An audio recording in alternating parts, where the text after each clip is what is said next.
Imaginez, vous êtes au plus bas, votre carrière ne tient qu'à un fil. Vous sortez pour une nuit juste pour vous sentir revivre. Vous rencontrez quelqu'un. La connexion est instantanée, électrique. Vous partagez un baiser que vous savez inoubliable. Puis vous partez, sans nom, sans promesse. Maintenant, imaginez arriver au travail le lundi, et il est là, en bout de table de conférence. L'homme du bar n'est pas seulement votre nouveau patron, c'est le milliardaire qui tient votre avenir entre ses mains. C'est la situation impossible dans laquelle se trouve Chloé Martin. Et voici l'histoire de son combat pour survivre à un jeu dont les règles sont écrites par le seul homme qu'elle ne peut se permettre de perdre et dont elle ne peut se permettre de tomber amoureuse. Bienvenue dans l'histoire d'un baiser qui a tout coûté et qui en valait peut-être la peine. Le curseur clignotait. Un jugement minuscule et rythmé sur le blanc vaste et vide de l'écran. 1-2, 1-2. Il pulsait en rythme avec le martèlement frénétique derrière les côtes de Chloé. Dehors, par la fenêtre de son bureau, Paris, c'était une traînée de lumière frénétique et scintillante, chacune un petit univers de détermination. Ici, à l'intérieur, il n'y avait que le silence oppressant, l'odeur de café froid et le poids monumental d'un seul mot impossible, Titan, le comte Titan. Le projet qui pouvait soit propulser leur agence boutique, Veridia Création, dans la stratosphère, soit la renvoyer s'écraser sur terre en ruines fumantes. Pendant 3 semaines, il l'avait consumé. C'était un fantôme dans ses rêves, un goût amer sur sa langue à son réveil. Et ce soir, il avait gagné. La source de créativité, la chose même par laquelle elle se définissait, s'était tarie, inutile. Le mot s'enroula dans ses entrailles, froid et tranchant. Elle pressa la paume de ses mains sur ses yeux fatigués, voyant des éclats de couleurs fantômes dans l'obscurité. Ce n'était pas seulement de la fatigue. C'était un épuisement plus profond, une lassitude de l'âme qui venait de s'investir corps et âme dans quelque chose pour n'être accueillie que par le vide. La porte de son bureau grinça, fendant le silence. Léa se tenait là, sa silhouette se découpant sur la lumière du couloir, un trench coat jeté sur son bras. Son expression était un masque soigneusement construit de préoccupations désinvoltes. « Toujours là, Chloé ?» La voix de Léa était basse, rauque à cause de trop de cigarettes. « Ne me dis pas que tu essaies d'extraire le génie de cet ordinateur en le fusillant du regard. » Chloé laissa tomber ses mains, forçant un sourire qui ressemblait à de la porcelaine craquelée. Quelque chose comme ça, je suis juste bloqué. Les yeux de Léa, vifs et perspicaces, balayèrent la pièce. Le cimetière de papier froissé près de la poubelle, le sandwich à moitié mangé du déjeuner, les gribouillis frénétiques sur le tableau blanc qui n'aboutissaient à rien. Elle ne dit pas l'évidence. Ce n'était pas nécessaire. Au lieu de cela, elle s'approcha et referma l'ordinateur portable d'un clic doux et définitif. « Non, tu as fini, » déclara Léa. « Tu ressembles à un fantôme qui hante un clavier. Tu sors avec moi. » Une protestation se forma sur les lèvres de Chloé, une faible excuse à propos des délais et des levers matinaux. Mais l'idée d'1 heure de plus dans cette pièce stérile et silencieuse était suffocante. L'idée de rentrer dans son appartement vide, où le projet Titan la suivrait, était encore pire. Où ça? Le mot était une reddition.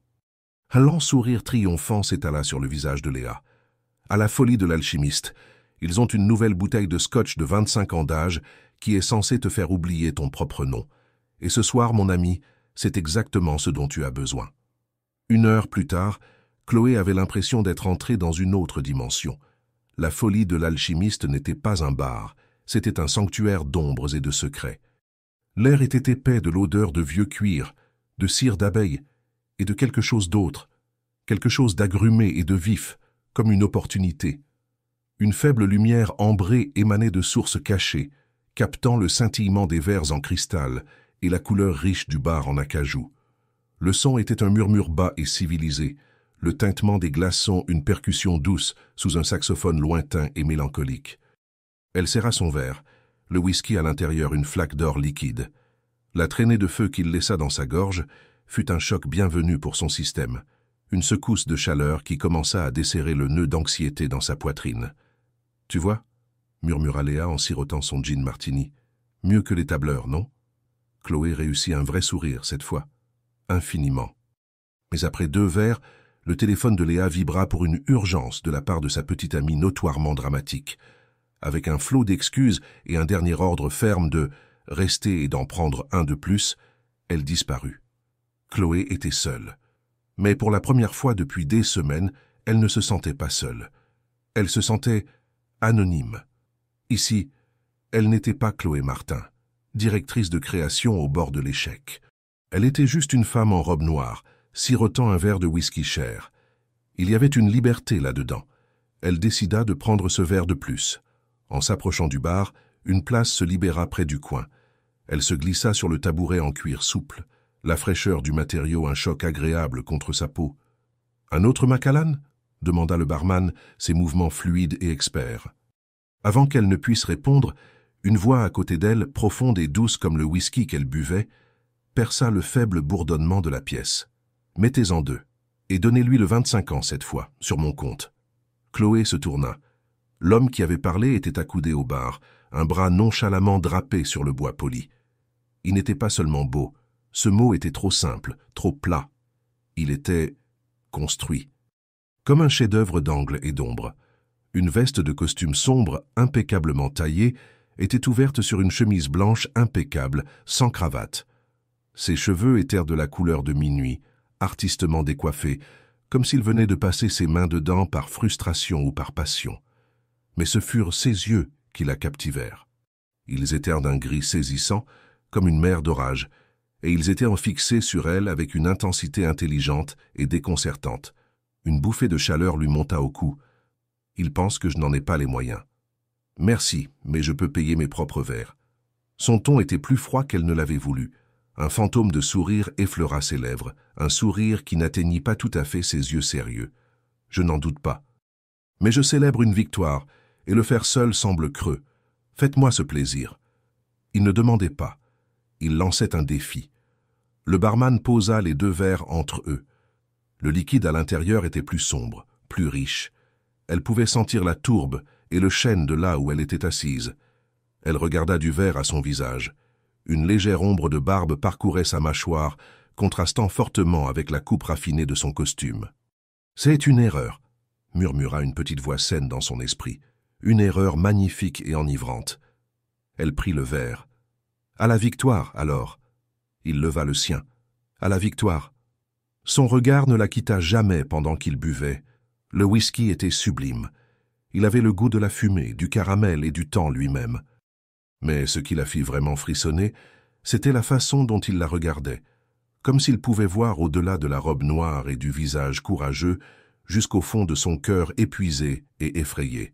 « Alors, dit-il en posant son verre avec un léger clic, qu'est-ce qui vous amène dans un endroit comme celui-ci un vendredi soir, à boire un whisky qui coûte plus que les courses de la plupart des gens pour la semaine? »« Je pleure une mort, dit-elle, les mots s'échappant, mêlés d'alcool et d'une honnêteté téméraire.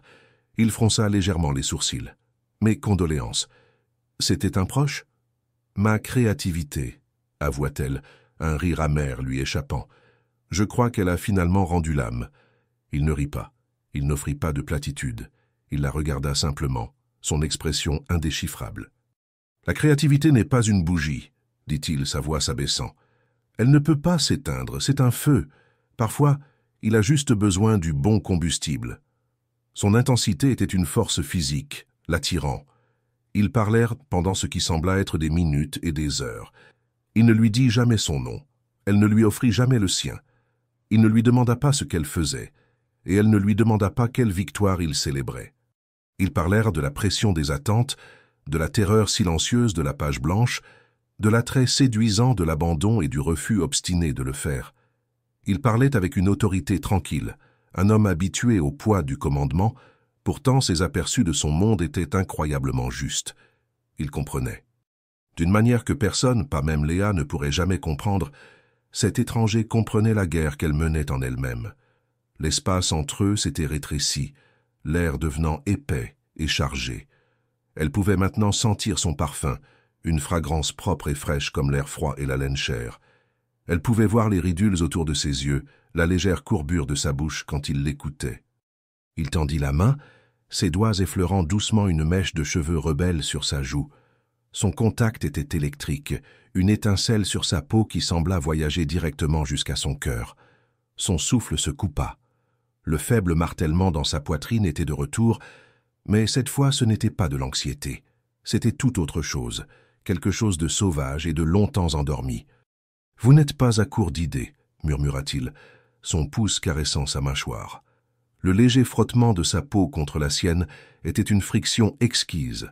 « Vous êtes juste trop près de la toile. » Son regard tomba sur ses lèvres. Le monde sembla s'estomper en un grondement sourd autour d'eux.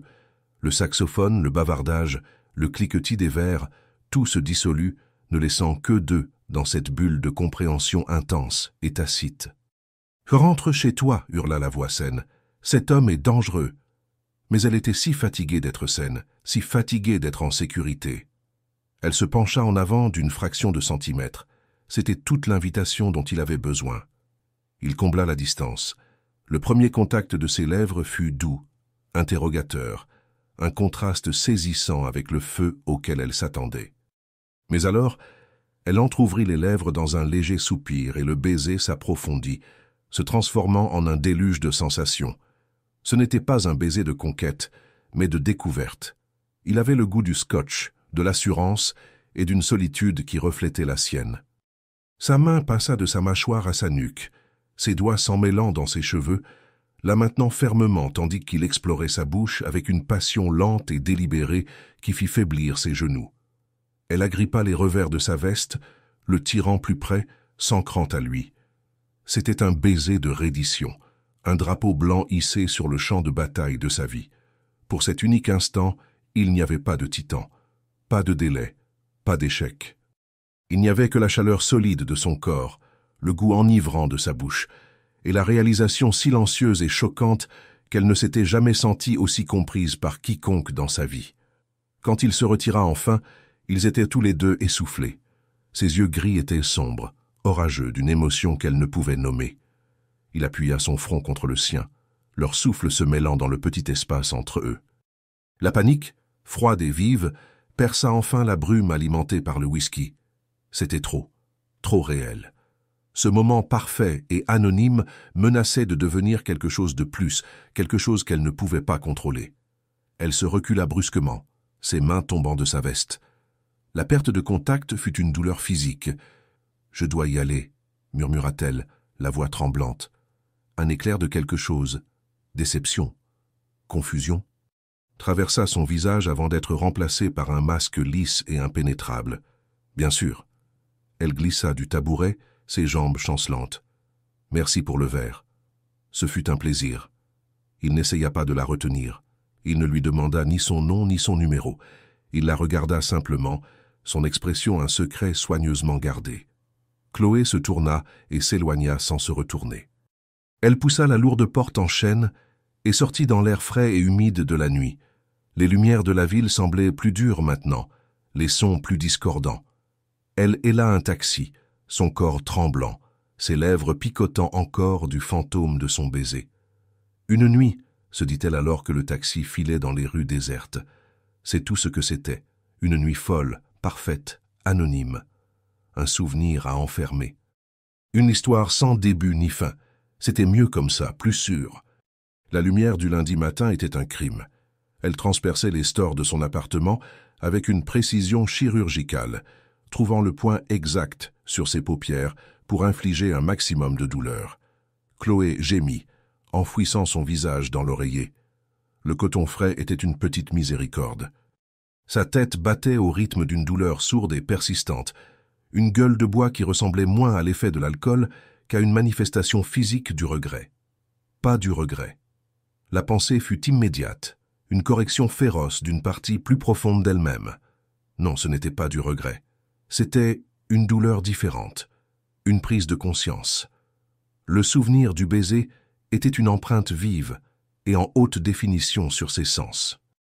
Le goût du scotch vieilli et de l'assurance indéniable, le frottement doux et rugueux de sa mâchoire contre sa peau, le timbre bas et résonnant de sa voix disant « La créativité n'est pas une bougie, c'est un feu ». Elle se tourna sur le dos, fixant le plafond texturé. Une vague de chaleur la submergea, une rougeur qui partit de sa poitrine et se propagea vers le haut, picotant sa nuque. C'était le souvenir de sa propre audace. La façon dont elle s'était penchée, la façon dont elle s'était accrochée à sa veste comme s'il était une bouée de sauvetage. Elle, Chloé Martin, la reine du sang-froid, l'architecte de campagne soigneusement contrôlée, avait complètement et totalement perdu le contrôle. Pour un étranger. Un inconnu sans visage, non pas sans visage. Son visage était gravé dans son esprit avec une clarté exaspérante, ses yeux gris d'orage. La légère fossette sur son menton. « Arrête !» Elle rejeta la couette, le frisson soudain un choc bienvenu.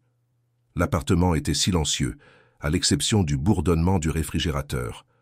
L'espace vide semblait se moquer d'elle. Elle se dirigea vers la cuisine, ses mouvements raides.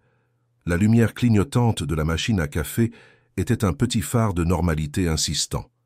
Elle avait besoin de normalité. Elle avait besoin d'effacer la sensation fantôme de ses lèvres et de la remplacer par le goût amer et rassurant du café noir. Alors que la machine commençait à gargouiller, ses yeux tombèrent sur son sac à main, jeté sur le comptoir de la cuisine. Une petite carte de visite blanche dépassait de la poche latérale. Elle ne se souvenait pas de l'y avoir mise. Fronçant les sourcils, elle la sortit. Le papier était épais, luxueux, avec une texture de lin subtil. Les lettres étaient en relief, une police simple et élégante d'un gris anthracite sobre. Il n'y avait qu'un nom et un numéro. Pas de titre, pas d'entreprise. Alexandre Delacroix. Son souffle se coupa. Alexandre. L'étranger avait donc un nom. Il avait dû la glisser dans son sac sans qu'elle s'en aperçoive. Le geste était à la fois incroyablement adroit et profondément troublant. C'était une intrusion, une revendication silencieuse. Il ne lui avait pas demandé son numéro, mais il lui avait donné le sien. Une boule d'énergie nerveuse pétilla dans son estomac. C'était une invitation, un point d'interrogation laissé en suspens. Elle fixa la carte, son pouce traçant les lettres en relief de son nom. A-L-E-X-A-N-D-R-E. Le nom semblait solide, puissant. Il lui allait bien. Elle s'imagina appeler ce numéro.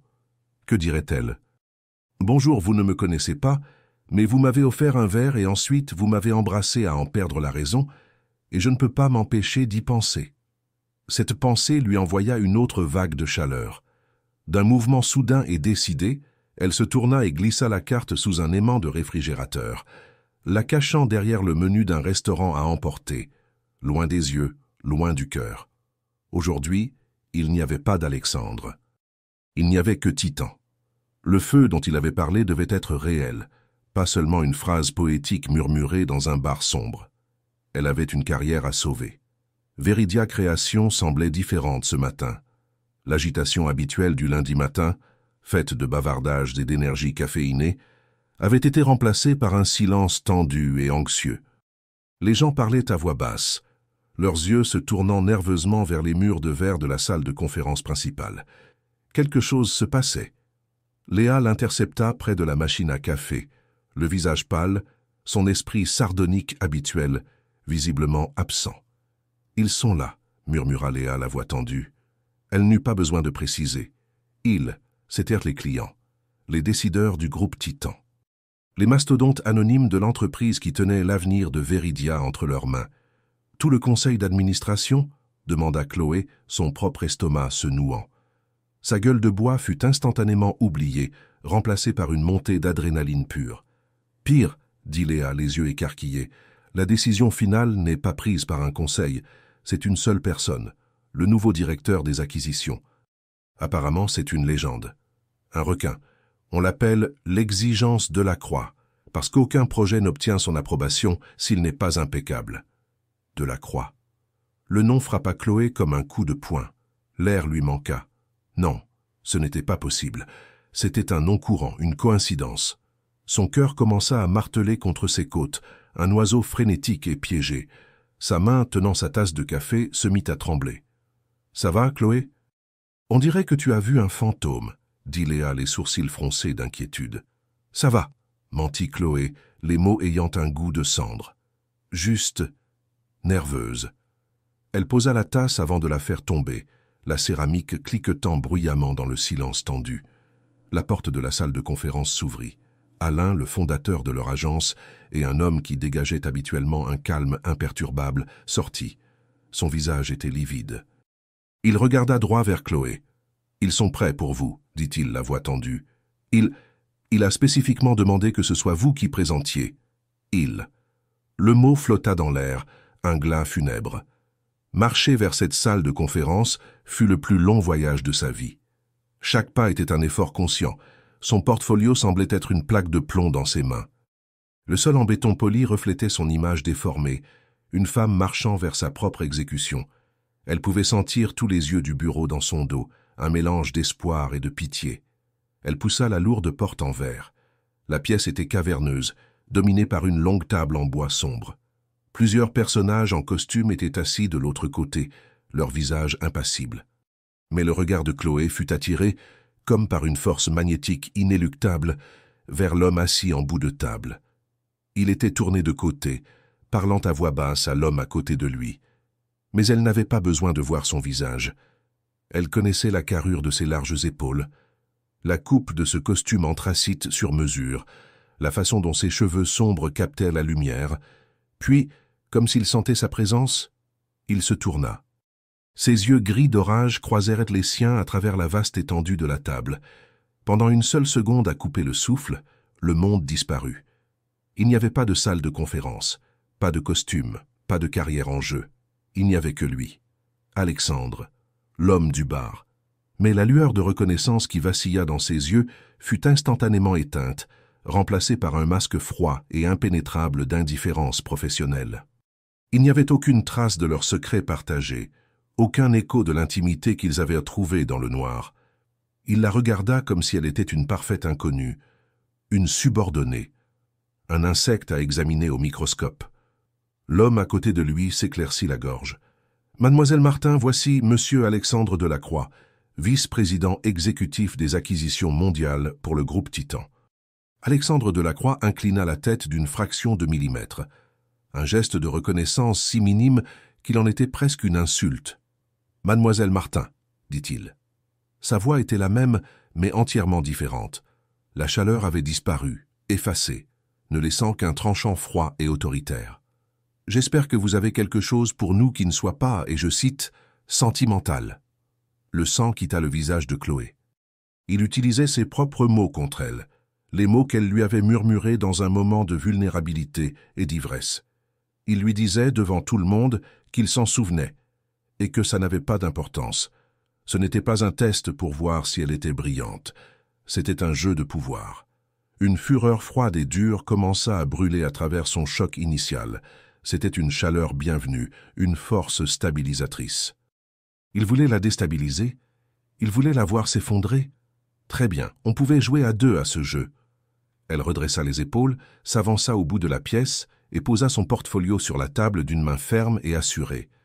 Elle croisa son regard directement, ses propres yeux ne sillant pas. « Monsieur Delacroix, commença-t-elle, sa voix claire et forte, ne trahissant rien du chaos qui faisait rage en elle.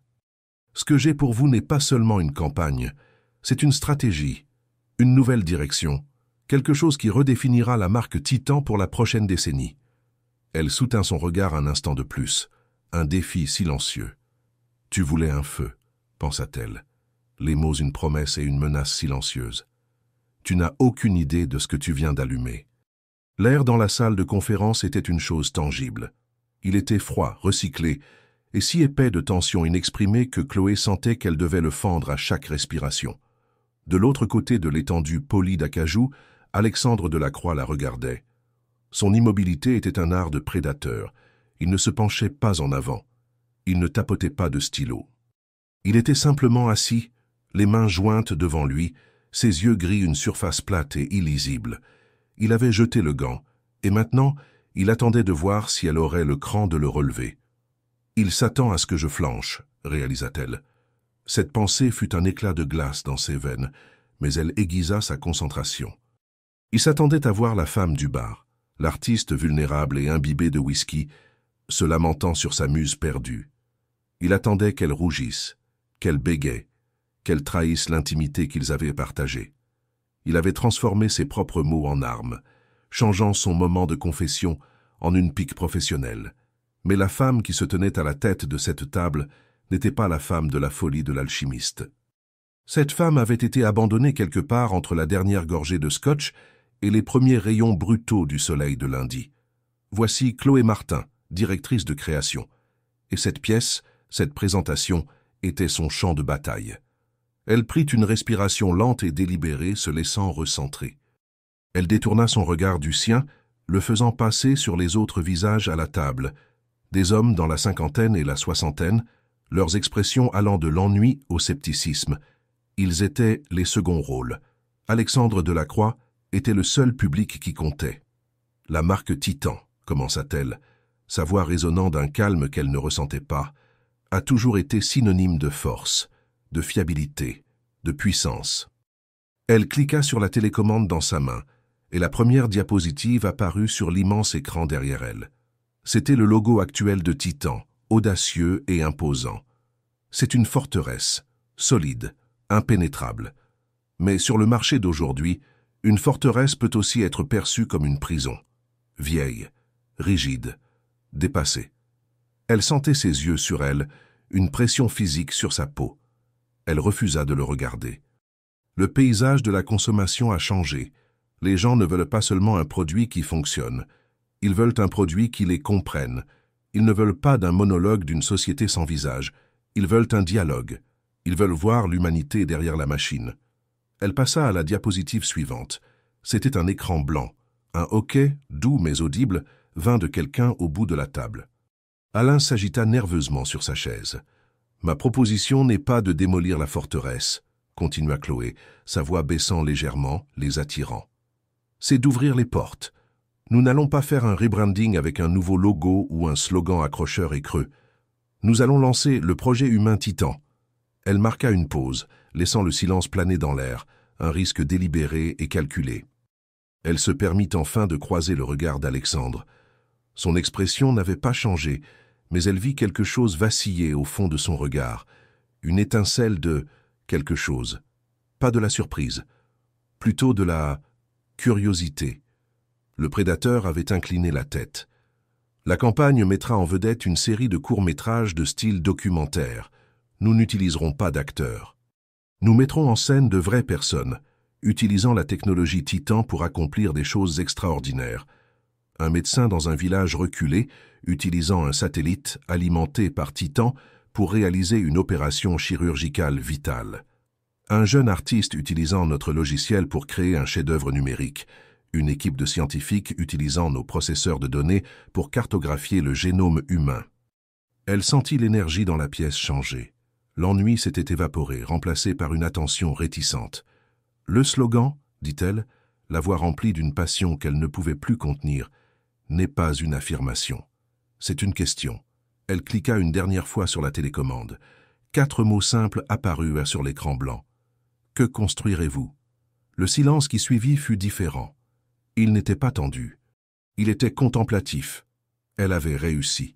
Elle les avait captivés. Elle avait pris la marque froide et impersonnelle du groupe Titan et lui avait donné un cœur. Elle abaissa la télécommande, sa main étonnamment stable. Nous ne vendons pas seulement de la technologie. Nous vendons du potentiel. Nous vendons l'idée qu'à l'intérieur de chacun de nos clients se trouve un bâtisseur, un créateur, un innovateur. Et Titan est l'outil qu'ils utilisent pour changer le monde. Elle conclut sa présentation. La pièce resta silencieuse pendant un long et angoissant moment. L'un des cadres plus âgés s'éclaircit la gorge. « C'est audacieux, mademoiselle Martin. Très audacieux. C'est un changement significatif par rapport à notre identité marketing établie. Les identités établies ne font pas avancer les marchés, monsieur Dubois, coupa une voix profonde. Elles y stagnent, c'était Alexandre. Il défit ses mains jointes, se penchant en avant pour la première fois. Ce petit mouvement parut sismique. Il fixa Chloé de son regard. Il n'était plus plat et dédaigneux. Il était vif, analytique, la disséquant elle et son idée pièce par pièce. « Vous proposez de vendre une émotion, pas un produit, » déclara-t-il. Ce n'était pas une question. « Je propose de vendre le résultat du produit, qui est toujours une émotion, » contra-t-elle, son pouls battant. « La satisfaction, l'accomplissement, l'espoir. Ce sont ces choses qui créent la fidélité à la marque, monsieur Delacroix, pas la vitesse des processeurs. » Un muscle tressaillit sur sa mâchoire. C'était un signe minuscule, presque imperceptible de quelque chose. Frustration? Agacement? Ou était-ce du respect? Il se leva, son mouvement fluide et autoritaire. Il contourna la table jusqu'à se tenir à côté d'elle, face au conseil. Ils formaient une équipe, l'espace d'un instant, un front uni. La proximité était vertigineuse. Elle sentit à nouveau ce parfum propre de laine et d'air froid, et il lui fallut toute sa volonté pour ne pas reculer. Le conseil aura besoin de temps pour délibérer, annonça-t-il, sa voix ne laissant aucune place à la discussion. Mademoiselle Martin, merci pour votre présentation. Nous vous contacterons. C'était un congédiement, net et clinique. L'équipe de Veridia sortit de la pièce dans un silence stupéfait. Dès que la porte en verre se referma derrière eux, Léa attrapa le bras de Chloé. « Chloé, qu'est-ce que c'était que ça ?» siffla-t-elle, les yeux écarquillés d'un mélange de terreur et d'admiration. « C'était soit la présentation la plus brillante que j'ai jamais vue, soit tu viens de commettre un suicide professionnel devant l'homme le plus puissant de la tech. » « Je ne sais pas encore lequel des deux, » admit Chloé, son corps commençant enfin à trembler alors que l'adrénaline retombait. Alain s'approcha, le visage pâle mais les yeux brillants d'un feu qu'elle n'avait pas vu depuis des années. Chloé, c'était une masterclass. Que l'on gagne ou que l'on perde, c'était incroyable. Mais l'esprit de Chloé était toujours dans cette pièce, piégé dans l'orbite d'Alexandre Delacroix. Il n'avait pas été qu'un client, il avait été un partenaire d'entraînement. Il l'avait poussée, défiée, et elle lui avait tenu tête. La rencontre avait été terrifiante, exaspérante, et plus exaltante que n'importe quelle session créative qu'elle ait jamais eue. Plus tard cet après-midi-là, un email arriva. L'expéditeur était Alexandre Delacroix. L'objet était un seul mot. Ce soir. Le cœur de Chloé bondit dans sa gorge. Elle l'ouvrit, la main tremblante. Le corps de l'email était tout aussi bref. La folie de l'alchimiste. 20 heures. Je dois discuter de certains détails de la proposition, en personne. Ce n'était pas une demande, c'était une convocation. Elle fixa l'écran, une guerre faisant rage en elle. Son esprit professionnel criait que c'était une idée terrible. Une réunion avec un client, seul, la nuit, dans le bar même où ils avaient partagé un baiser qui avait changé le monde. C'était un champ de mines de manquements à l'éthique et de complications personnelles. C'était imprudent, peu judicieux. Mais l'autre partie d'elle, celle qui s'était animée sous son regard intense, celle qui sentait encore le fantôme de ses lèvres sur les siennes, vibrait d'une curiosité dangereuse et irrésistible. Il n'avait pas mentionné sa performance. Il ne l'avait ni louée ni critiquée. Il avait simplement créé une occasion d'être à nouveau seul avec elle. Que voulait-il? Lui offrir le contrat? La renvoyer en face à face? Ou était-ce autre chose? Elle regarda par la fenêtre le ciel qui s'assombrissait. Les lumières de la ville commençaient à scintiller à nouveau, tout comme vendredi soir. À l'époque, elle lui avait semblé une mer d'étoiles solitaires et déconnectées. Ce soir, elle ressemblait à un défi. Elle ferma son ordinateur portable. Elle irait. Elle devait savoir. Elle avait survécu à la bataille. Maintenant, c'était l'heure de l'art de la guerre. La folie de l'alchimiste était une créature différente un lundi. Le bourdonnement langoureux et séduisant du week-end avait été remplacé par une énergie plus vive et plus concentrée. Des hommes et des femmes en costumes sévères et chers occupèrent les banquettes en cuir, leurs conversations brèves et confidentielles, les ordinateurs portables projetant une lueur bleuâtre et pâle sur leurs visages sérieux. L'air toujours parfumé de cuir et de cire d'abeille portait désormais un courant sous-jacent d'ambition. Il sentait l'argent et le pouvoir. Chloé sentit un tremblement dans ses mains en poussant la lourde porte en chêne. Elle avait quitté ses vêtements de travail pour une simple blouse en soie, à col montant, et un pantalon sombre. C'était une tenue choisie comme une armure, élégante, sévère et totalement professionnelle. Il n'y aurait aucune méprise sur ses intentions ce soir. Elle était ici en tant que directrice de création, pas en tant que femme réchauffée par le whisky de vendredi. Elle répétait le mantra dans sa tête, une incantation désespérée contre le martèlement frénétique de ses veines. C'est professionnel, c'est professionnel. Il était déjà là. Pas au bar, mais dans une alcôve isolée, à moitié cachée dans l'ombre. Une unique lampe suspendue projetait une flaque de lumière dorée sur la table. éclairant un verre de liquide ambré et la blancheur impeccable des poignets de sa chemise. Il surveillait la porte et ses yeux croisèrent les siens dès qu'elle entra. Il n'y avait aucune surprise dans son expression, seulement une certitude calme et déconcertante. Il avait su qu'elle viendrait. Son cœur frappa un coup dur et douloureux contre ses côtes. Ravalant la boule d'anxiété dans sa gorge, elle navigua dans le dédale des tables, ses talons claquant doucement sur le parquet sombre. Le son semblait anormalement fort dans le silence chargé qui s'installa entre eux alors qu'elle approchait. Il ne se leva pas. Il lui fit simplement signe de s'asseoir en face de lui, d'un petit geste autoritaire du poignet. « Mademoiselle Martin, dit-il. » Sa voix un faible murmure presque avalé par le bruit ambiant du bar, mais qui lui parvint avec une clarté parfaite. « Merci d'être venue. » Elle se glissa sur la banquette, le cuir frais contre sa peau. Elle posa sa pochette sur la table entre eux, une petite barrière délibérée. « Monsieur Delacroix, votre email était inattendu. » Un serveur apparut, un fantôme silencieux. Alexandre ne le regarda pas. « Elle prendra le Macallan 25 ans, ordonna-t-il, les yeux toujours fixés sur Chloé. Ce n'était pas une suggestion, c'était une déclaration, un rappel de vendredi soir livré avec la nonchalance froide d'un homme qui possédait le monde. La défiance qu'il avait portée pendant la présentation s'embrasa, chaude et brillante en elle. « Je prendrai une eau pétillante, » corrigea-t-elle, la voix ferme, croisant son regard sans ciller. « Avec du citron. J'ai une longue journée demain. » Pour la première fois, une émotion traversa son visage. Un bref, presque imperceptible éclair d'amusement dans ses yeux d'orage. Il disparut aussi vite qu'il était apparu, mais elle l'avait vu. Il inclina la tête en signe de concession. Le serveur s'éclipsa. « Passons aux choses sérieuses, alors, » dit Alexandre, en s'adossant dans l'ombre. Le mouvement laissa son visage à moitié caché, à moitié éclairé, un portrait vivant de secrets et de pouvoir. Votre présentation de ce matin était perturbatrice. Les doigts de Chloé se resserrèrent sur sa pochette. Perturbatrice peut être rentable. Elle peut aussi être catastrophique, contra-t-il doucement. Vous demandez à une société de plusieurs milliards de dollars d'abandonner un siècle d'identité de marque établie en faveur de sentiments. C'était un pari. C'était un risque calculé, corrigea-t-elle, et le seul qui ait une chance de percer dans le marché actuel. Il resta silencieux un moment, l'étudiant. Son regard était si intense qu'il semblait physique, comme s'il cartographiait les lignes de son visage, cherchant les failles dans son assurance. « Et vous? Êtes-vous une joueuse, mademoiselle Martin ?» La question était un piège de velours. Il ne s'agissait plus de la présentation. Il parlait d'eux, du baiser, de sa présence ici ce soir. « Je ne prends des risques que lorsque la récompense potentielle le justifie, » répondit-elle prudemment, son cœur battant un rythme frénétique contre ses côtes.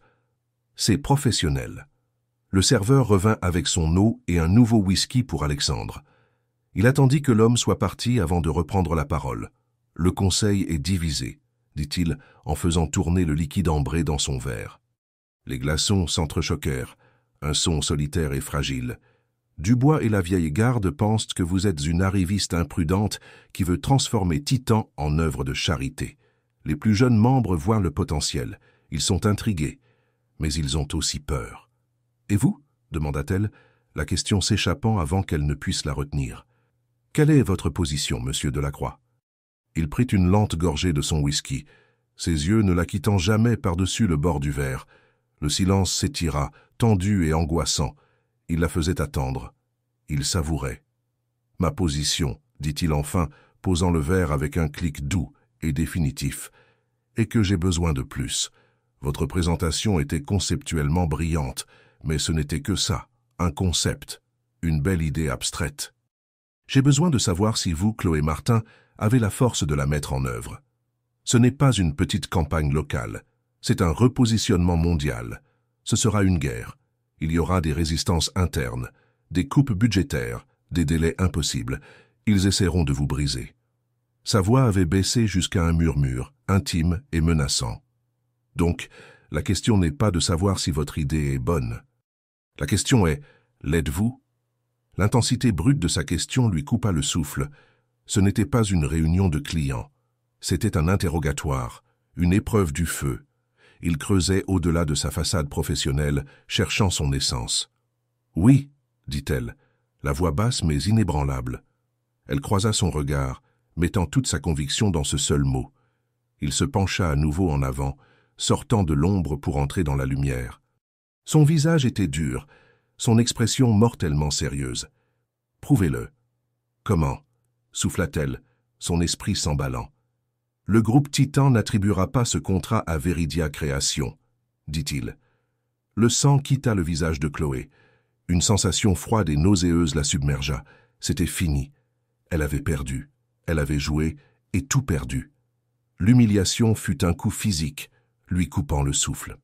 Au lieu de cela, continua-t-il, ignorant sa dévastation, je vous engage personnellement en tant que consultante créative principale sur ce projet. Vous ne rendrez de compte à aucun conseil. Vous ne rendrez de compte à votre agence. Vous me rendrez des comptes directement. Vous aurez le budget, les ressources et l'autorité pour mener votre vision à bien. Mais vous le ferez depuis la tour Titan. Mon offre s'adresse à vous et à vous seul. Elle le dévisagea, stupéfaite. La pièce sembla basculer. Il ne la renvoyait pas. Il la débauchait? Non, c'était plus que ça. Il l'isolait, liant sa carrière, sa vision, tout son avenir professionnel, directement à lui. C'était une manœuvre brillante et impitoyable. Il obtiendrait son talent sans le fardeau de son agence et il l'aurait entièrement sous son contrôle. « Vous voulez que je quitte mon agence ?» murmura-t-elle, les mots ayant un goût de trahison. « Alain, mon équipe. Les affaires ne sont pas sentimentales, mademoiselle Martin, dit-il, sa voix comme du silex. C'était un écho direct de sa présentation, tordu en une arme contre elle. C'est l'offre. C'est la seule offre sur la table. Vous avez jusqu'à demain matin pour décider. » Il lui donnait un choix impossible. Trahir les gens qui croyaient en elle pour poursuivre le projet de toute une vie, ou rester loyal et regarder la campagne de ses rêves être confiée à une autre agence, plus grande, pour être diluée et détruite. Et au milieu de tout cela, la vérité indéniable et terrifiante. Cela la mettrait dans son orbite, chaque jour, en réunion, dans son bureau, seul. L'air crépita entre eux, épais de non-dits. Le souvenir du baiser n'était plus un fantôme. C'était une entité vivante et respirante dans l'alcôve avec eux, se moquant de ses prétentions professionnelles. Toute cette négociation était une farce. Il avait orchestré cela dès l'instant où il était entré dans cette salle de conférence. Il n'avait pas seulement voulu son idée, il la voulait, elle. Elle plongea son regard dans le sien, cherchant un indice, un soupçon de l'homme de vendredi. Mais il n'y avait rien. Seulement le regard froid et calculateur d'Alexandre Delacroix, un homme qui voyait le monde comme un échiquier et attendait patiemment qu'elle fasse son prochain mouvement. Elle prit son verre d'eau, sa main étonnamment stable. Elle but une gorgée lente et délibérée, les glaçons cliquetant contre ses dents. Elle avait besoin d'un moment pour réfléchir, pour respirer, pour lutter contre l'envie irrépressible de fuir le bar en hurlant ou de lui jeter cette fichue eau à son visage arrogant et magnifique. Elle posa le verre. « Ce n'est pas une négociation, monsieur Delacroix, » dit-elle, sa voix dangereusement calme. « C'est une menace. » Un lent sourire de prédateur effleura enfin ses lèvres. C'était la première expression sincère qu'elle avait vue de lui de toute la journée, et c'était terrifiant.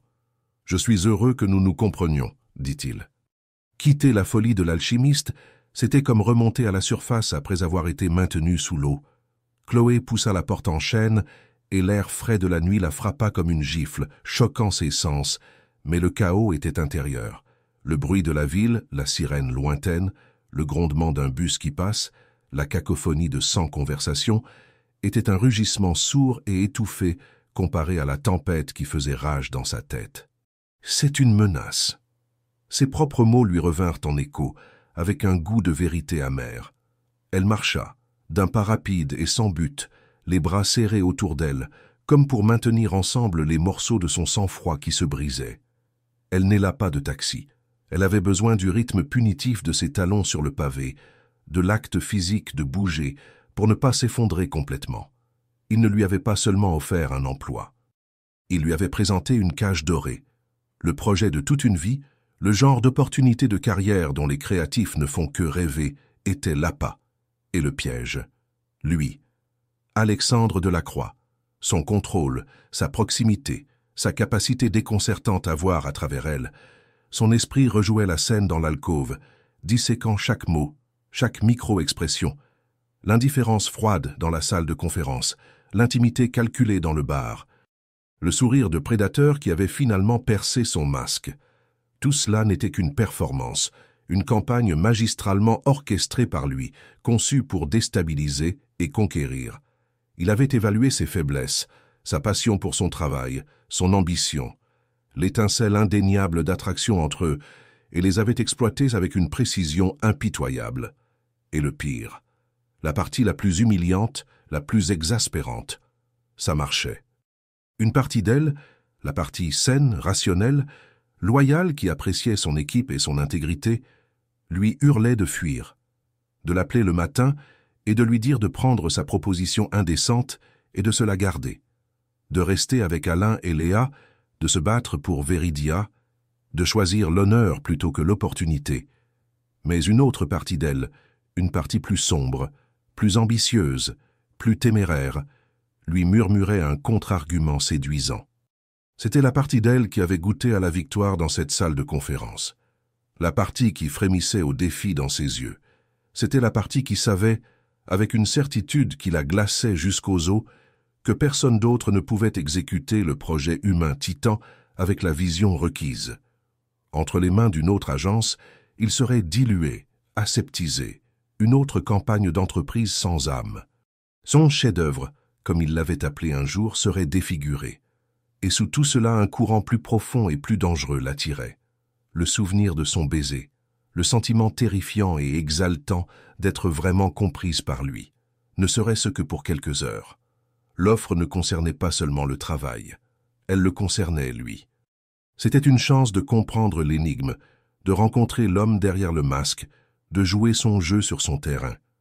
L'idée était terrifiante, et c'était la chose la plus vivante qu'elle ait ressentie depuis des années. Quand elle arriva à son immeuble, ses pieds lui faisaient mal et son esprit était un champ de bataille à vif et épuisé. Elle s'appuya contre la brique fraîche de l'entrée, fermant les yeux. Elle imagina le visage d'Alain, son expression pâle et pleine d'espoir après la présentation. Il avait investi toutes ses économies dans Veridia. Il lui avait donné sa chance quand personne d'autre ne l'aurait fait. Le quitter serait une trahison de la pire espèce. Puis elle imagina le visage d'Alexandre, les yeux gris et froids, le sourire de prédateur, la confiance tranquille et absolue d'un homme qui obtenait toujours ce qu'il voulait. Il ne lui offrait pas seulement un projet, il lui offrait une place à la table, une place dans un monde qu'elle n'avait jamais regardé que de l'extérieur. Elle se détacha du mur, sa décision prise. Ce n'était pas un choix dont elle était fière. C'était un choix qui ressemblait à la fois à une reddition et à une déclaration de guerre. C'était un pacte avec le diable et elle était sur le point de tendre la main. Le lendemain matin, le bureau de Veridia Création était en effervescence. L'air, autrefois épais d'anxiété, était maintenant électrique d'une énergie fragile et pleine d'espoir. L'histoire de sa présentation s'était répandue.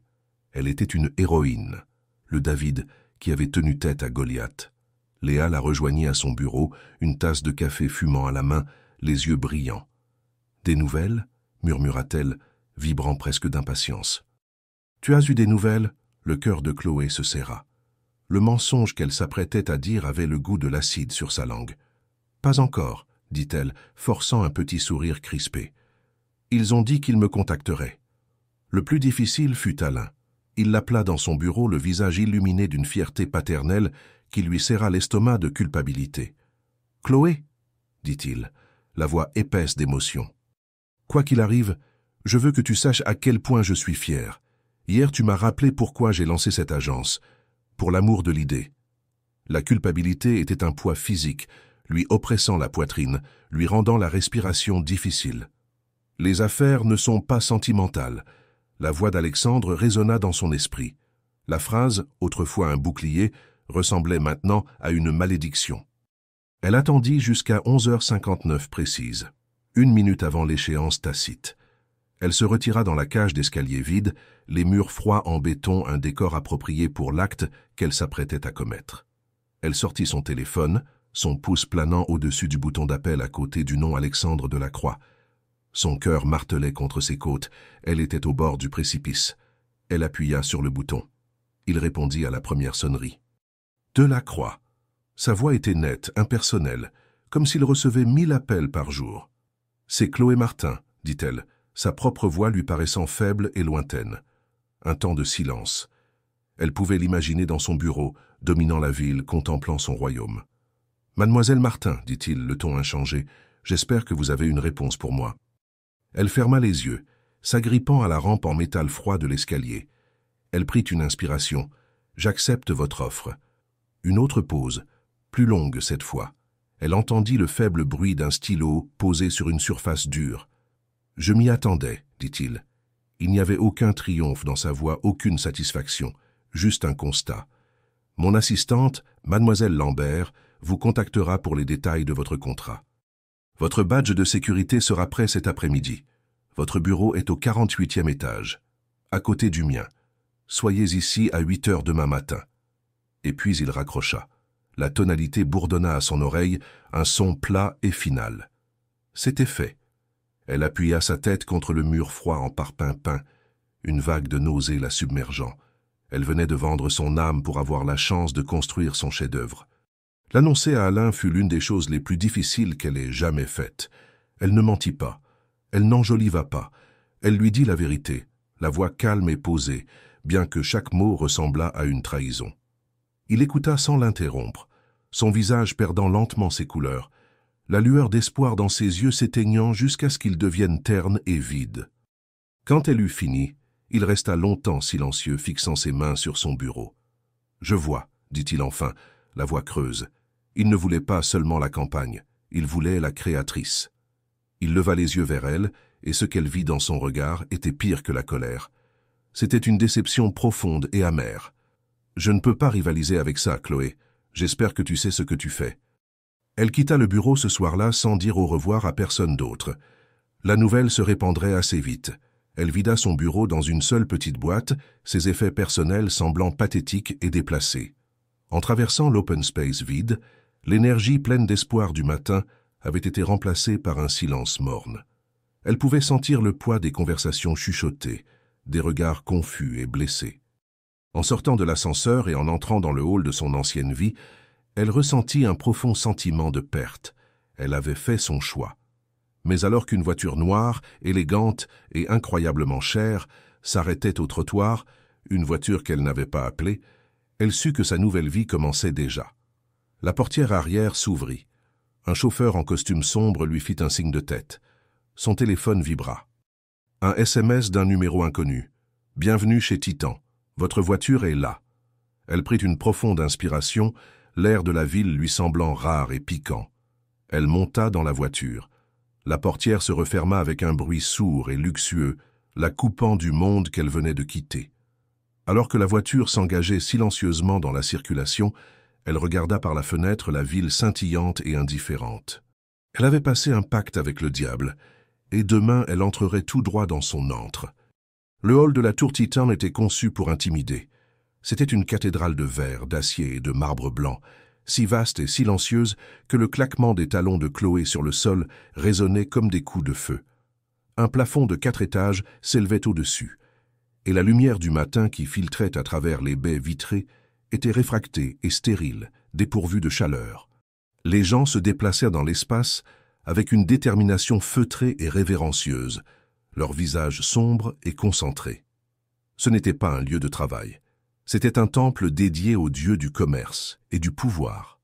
Son reflet dans le sol en marbre poli était celui d'une étrangère, une femme dans une nouvelle robe anthracite impeccable, les cheveux tirés en un chignon sévère, son expression un masque de neutralité soigneusement construit. « Faire l'air d'être à ta place », s'était-elle dit dans le miroir ce matin. Mais à l'intérieur, son estomac était un nœud d'acide. Elle se sentait comme une usurpatrice, une espionne en territoire ennemi. Au bureau de la sécurité, une femme, à l'air sévère et à la coupe de cheveux géométrique, vérifia son nom sur une liste. « Ah, mademoiselle Martin, » dit-elle, sa voix sans inflexion. « 48e étage. Monsieur Delacroix vous attend. » La femme fit glisser un badge de sécurité sur le comptoir en marbre. Il était lourd, froid, et portait le nom de Chloé et une photo qu'elle ne se souvenait pas avoir prise, probablement tirée d'un ancien dossier. Elle était déjà dans le système. Déjà la propriété de Titan. La montée en ascenseur jusqu'au 48e étage fut une ascension silencieuse et terrifiante. Les chiffres défilaient à une vitesse implacable, et à chaque étage, la pression dans les oreilles de Chloé et dans sa poitrine semblait augmenter. Lorsque les portes s'ouvrirent dans un sifflement doux et luxueux, elles révélèrent un monde de silence profond et de luxe discret. Les sols étaient en bois sombre et brillant. Les murs étaient d'un gris doux et feutré.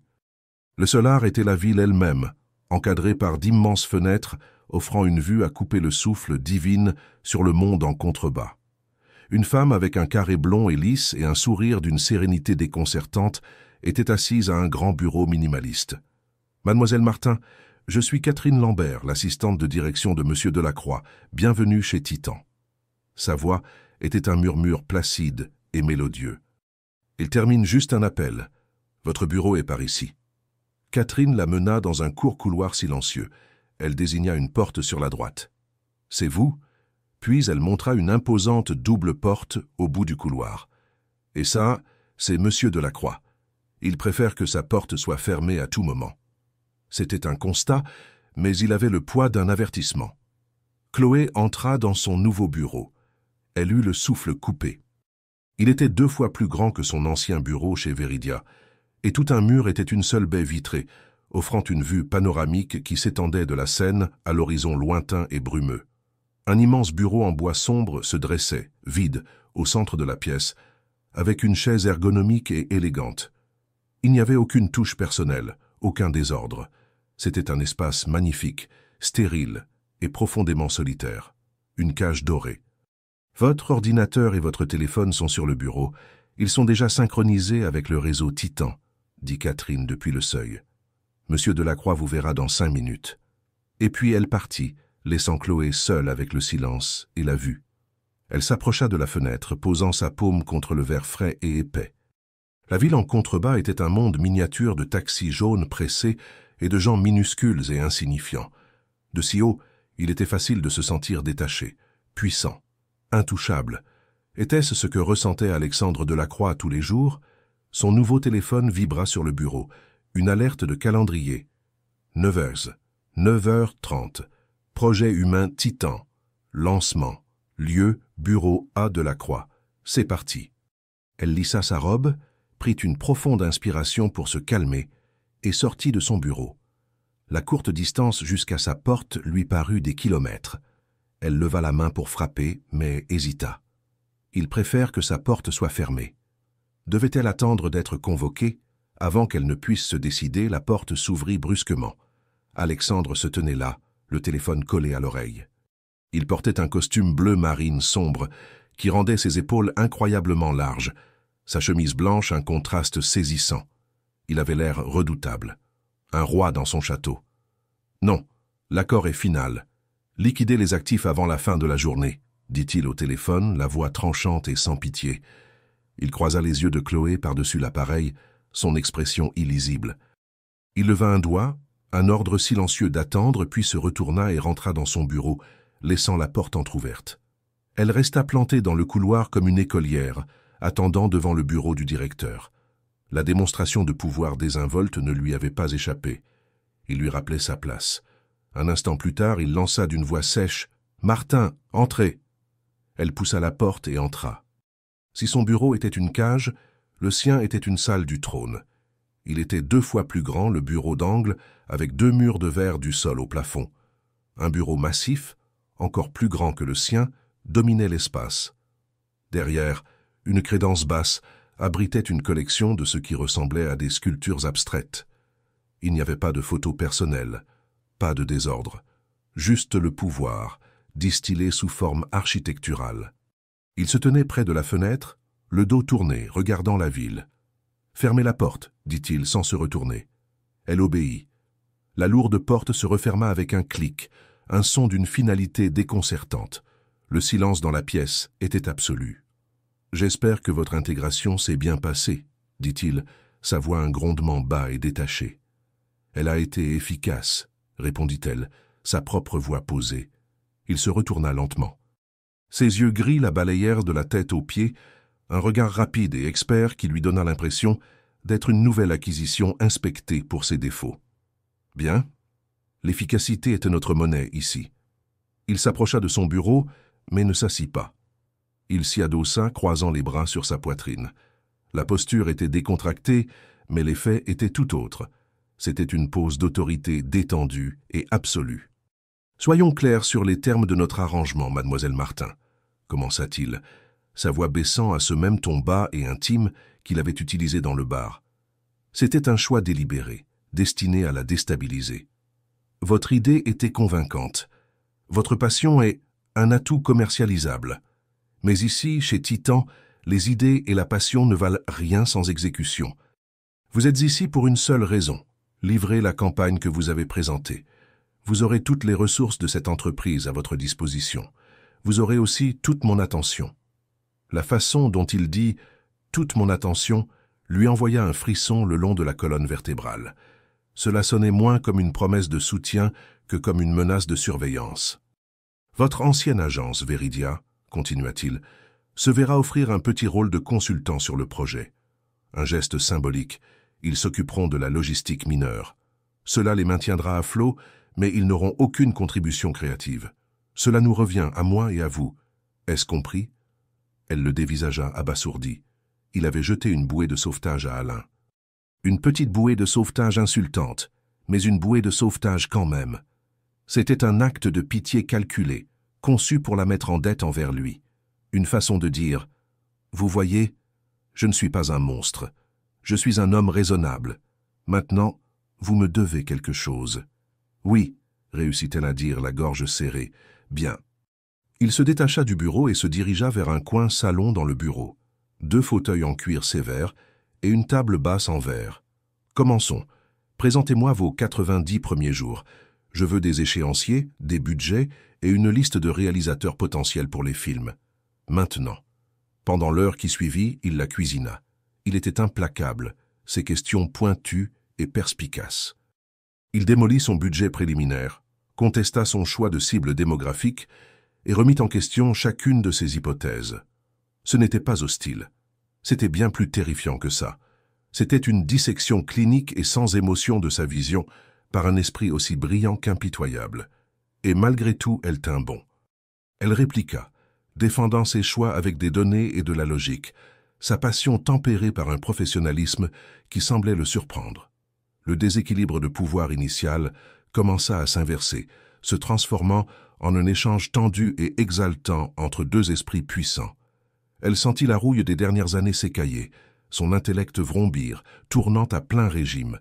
C'était le défi dont elle avait rêvé. Alors qu'elle décrivait son plan média, il leva une main l'interrompant au milieu de sa phrase. Il la fixait, la tête légèrement penchée. Le masque analytique et professionnel avait glissé juste une seconde, et dans ses yeux, elle vit une lueur de quelque chose d'autre. Quelque chose qui n'avait rien à voir avec les affaires. C'était le même regard qu'il lui avait lancé par-dessus le bois sombre du bar de la folie de l'alchimiste. « Vous êtes redoutable, Chloé, » dit-il, sa voix un faible murmure. Il utilisa son prénom pour la première fois, et le son de celui-ci dans cet environnement stérile et professionnel fut d'une intimité choquante. Son souffle se coupa. Le charme professionnel était rompu. L'air entre eux s'épaissit, crépitant du souvenir de leur baiser. Le vaste bureau silencieux parut soudain petit, claustrophobe. Il se leva, marchant lentement vers la fenêtre, lui tournant à nouveau le dos. « Nous avons terminé pour l'instant, » dit-il, sa voix redevenue froide et distante, le moment d'intimité effacé aussi vite qu'il était apparu. « Je veux un dossier de projet complet, avec des prévisions budgétaires révisées sur mon bureau avant la fin de la journée. Catherine programmera notre prochaine réunion. » Elle se leva, ses jambes semblant instables. Elle rassembla ses affaires, son esprit tourbillonnant sous l'effet de leur interaction. Professionnelle puis personnelle, glaciale puis intense. Il la maintenait délibérément en déséquilibre. Alors qu'elle atteignait la porte, elle s'arrêta, la main sur la poignée en métal froid. « Monsieur Delacroix ?»« Oui » dit-il, sans toujours se retourner. « Pourquoi ?» demanda-t-elle, la question un murmure à vif. « Pourquoi tout ça? Pourquoi moi ?» Il resta silencieux un long moment, le panorama de la ville s'étalant devant lui. « Parce que, mademoiselle Martin, dit-il, sa voix un ronronnement bas et dangereux qui traversa la pièce et l'enveloppa. J'ai pour politique d'acquérir tout actif que je crois sous-évalué, et vous êtes l'actif le plus sous-évalué que j'ai rencontré depuis très, très longtemps. La première semaine chez Titan fut un exercice d'isolement. Le bureau de Chloé, avec sa vue à couper le souffle, commença rapidement à ressembler moins à un privilège qu'à un poste d'observation d'où elle pouvait regarder un monde dont elle ne faisait pas partie. Le 48e étage était un royaume de calme surnaturel. Les gens glissaient dans les couloirs comme des spectres, leurs visages figés dans des masques de concentration intense. Les conversations étaient feutrées, menées derrière les lourdes portes insonorisées de leur bureau. Il n'y avait pas de pause café décontractée, pas de déjeuner d'équipe festif, pas de camaraderie facile. Il n'y avait que le travail. Et le travail était incessant. Alexandre avait tenu parole. Il lui donna des ressources qui lui donnèrent le vertige. L'accès aux équipes mondiales d'études de marché de Titan, un budget avec plus de zéro qu'elle n'en avait jamais vu sur un seul document, et une ligne directe avec les directeurs de chaque département. Mais sa totale attention était une pression constante et déconcertante. Il était un fantôme dans sa machine. Il n'élevait jamais la voix. Il n'en avait jamais besoin. Sa désapprobation était un email sec d'une seule phrase. Son approbation était un laconique « procédé ». Il la convoquait dans son bureau à intervalles aléatoires, parfois 3 fois par jour, parfois pas pendant 2 jours, la laissant dans un état d'alerte permanent. Leurs réunions étaient des assauts intenses et brutaux contre ses idées, la forçant à défendre chaque choix avec une logique inattaquable. Il l'aiguisait, la perfectionnait, mais le processus ressemblait à être affûté contre une pierre à aiguiser. Elle le voyait à peine en dehors de ses inquisitions programmées. Elle apercevait des bribes de lui, l'éclair d'un costume sombre marchant dans le couloir, le faible murmure de sa voix lors d'une conférence téléphonique, alors qu'elle passait devant sa porte fermée. À chaque fois, son cœur faisait un petit bond traître. Elle détestait ça. Elle détestait l'emprise qu'il avait sur elle, la façon dont une simple vue pouvait détourner tout son système nerveux. Un soir, travaillant tard, elle se tenait dans la cuisine silencieuse et vide, remplissant sa bouteille d'eau. Tout l'étage était sombre, à l'exception des lumières de secours et de la lueur lointaine et solitaire de son propre bureau. Elle se croyait seule. Vous allez vous épuiser. Sa voix venant des ombres derrière elle la fit sursauter. Elle se retourna vivement, la main sur sa poitrine, son cœur battant à tout rompre. Alexandre était appuyé contre le cadre de la porte, sa veste de costume enlevée, ses manches retroussées jusqu'aux avant-bras. Il avait l'air différent, moins PDG et plus l'homme du bar. La vue de ses avant-bras nus, parsemés de fins poils sombres, était d'une intimité inattendue. « Vous m'avez fait peur », souffla-t-elle, essayant de calmer son pouls rapide. « Ce n'était pas mon intention », dit-il, bien que le léger sourire en coin sur ses lèvres suggérât le contraire. Il se dirigea vers la machine à café high-tech, ses mouvements fluides et silencieux. « Il est plus de 9 heures, Martin. Même les machines ont besoin de se mettre en veille. Le plan média révisé pour le lancement européen ne va pas s'écrire tout seul, rétorqua-t-elle, son ton plus sec qu'elle ne l'aurait voulu. Elle était épuisée, à cran, et son apparition soudaine et décontractée avait brisé son sang-froid soigneusement construit. Il appuya sur quelques boutons de la machine qui se mit en marche, broyant les grains avec un bruit fort et agressif. « Non, en effet, » reconnut-il, le dos toujours tourné. « Mais un plan écrit par un esprit épuisé sera défectueux.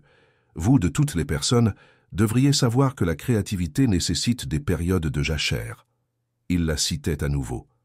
Citant une conversation qu'ils avaient eue dans une autre vie, il y a une éternité un vendredi soir. C'était un rappel subtil qu'il se souvenait de tout, que sous les couches d'armure d'entreprise, l'homme du bar était toujours là, l'observant. La machine siffla, distribuant un expresso dans une petite tasse. Il se retourna s'adossant au comptoir et but une gorgée. Ses yeux, sombres dans la pénombre, se fixèrent sur elle. « Quel est le problème avec le plan européen ?» demanda-t-il. Le passage du personnel au professionnel était abrupt, mais elle lui en fut reconnaissante. C'était un terrain plus sûr. « C'est la France », dit-elle, la frustration de sa journée remontant à la surface. Les groupes de discussion réagissent négativement au concept de bâtisseur. La traduction culturelle ne passe pas. Ils le voient comme ouvertement américain, cette idée d'ambition individualiste. Ça passe pour de l'arrogance, pas pour de l'inspiration. Il écouta, l'air pensif. « Alors changez-le, dit-il simplement. « Ce n'est pas si simple, répliqua-t-elle. Toute la campagne est construite sur un concept mondial unique et unifié. Si nous commençons à fragmenter le message pour chaque région, nous en perdons la puissance. Une forteresse qui refuse d'adapter ses défenses sera percée, murmura-t-il, le regard lointain. Il la regarda. Quel est le cœur de l'idée, Chloé? Oubliez le mot « construire ». Quelle est l'émotion? Le son de son prénom, pour la deuxième fois, flotta dans l'air entre eux. C'était un choix délibéré. Il la rapprochait, forçant un niveau d'intimité auquel elle n'était pas préparée. « C'est le potentiel », dit-elle, sa voix maintenant plus douce. « Il s'agit de libérer ce qui est déjà à l'intérieur de quelqu'un. »« Alors, vendez ça », dit-il. « En France, le slogan n'est pas « Que construirez-vous » c'est « Que deviendrez-vous » ou « Que découvrirez-vous » Le principe est le même. La langue est adaptée. Ce n'est pas une fracture, c'est une traduction. Elle le dévisagea. C'était simple, c'était brillant, et c'était une solution qui lui avait échappé pendant 2 jours entiers. Un nœud de frustration qu'elle n'avait même pas réalisé qu'elle portait commença à se desserrer dans sa poitrine. « Je » commença-t-elle, ne sachant pas quoi dire. « Merci. »« Mon travail est de voir tout l'échiquier, Martin, » dit-il, balayant sa gratitude d'un geste de la main. Il termina son expresso d'une traite et posa la tasse dans l'évier. « Maintenant, rentrez chez vous. Je veux une perspective fraîche de votre part demain matin, pas une alimentée par la caféine. » Il commença à s'éloigner mais s'arrêta à la porte. Il se retourna vers elle, son expression indéchiffrable dans l'ombre. « Et Chloé ? »« Oui » murmura-t-elle. « La robe que vous portiez à la présentation, » dit-il, sa voix un ronronnement bas et rauque. « La grise anthracite. Portez-la à la réunion trimestrielle de vendredi. » Et puis il partit. Elle resta figée dans la cuisine silencieuse, les jointures blanches sur sa bouteille d'eau, le conseil professionnel, l'intimité désinvolte, et puis l'ordre final, dévastateur et personnel. Ce n'était pas une suggestion, c'était un ordre. L'affirmation d'un autre type de possession. Il ne dirigeait pas seulement son travail, il la dirigeait, elle. Elle ressentit un mélange vertigineux et terrifiant d'émotions, l'indignation face à son audace, l'humiliation face à la réaction chaude et traîtresse de son propre corps à ses mots. Mais sous tout cela, il y avait une étincelle de quelque chose d'autre, quelque chose de sombre et d'exaltant. Il l'avait vue faiblir, et au lieu de la punir, il l'avait aidée. Et puis il lui avait rappelé, avec une efficacité brutale, qui était exactement aux commandes. Elle retourna à son bureau, mais ne s'assit pas.